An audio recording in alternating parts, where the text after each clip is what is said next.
دواؤں سے کام لینے کی بجائے محض غذا پر اکتفا کرے۔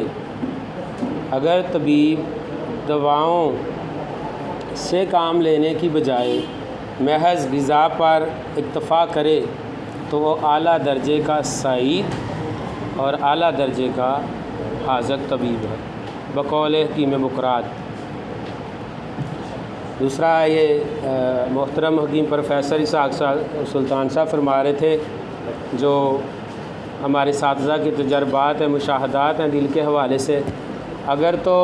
نبض میں فترہ منتظم ہو، فترہ منتظم اور فترہ غیر منتظم،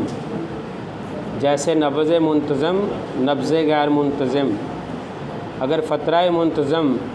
مثلا پہلے 2 ٹھوکروں کے بعد تیسری، پھر 2 کے بعد پھر چھٹی،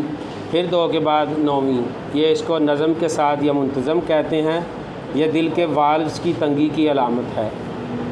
اور خاص کر کے پلمونری والو یا میٹل والو، تھرڈ والو جو ہوتا ہے اس کی بلاکج کی علامت ہوتی ہے۔ اگر نبض یا نبض میں فترہ غیر منتظم ہو، اس میں نظم نہ آئے، 1 کرے کے بعد دوسرا کرا، پھر 5 کرے کے بعد چھٹا کرا، چھٹے کرے کے بعد پھر 11واں کرا، اس کی ترتیب ایک جیسی نہ ہو تو یہ دل کی کرونری آرٹریز کی بلاکج کی علامت ہے اور ہارٹ اٹیک کی علامت ہے، اور اکثر خاص کر کے اس کی وجہ جو پیچھے ہوتی ہے شرائن کے اندر کلاٹنگ آ جاتی ہے۔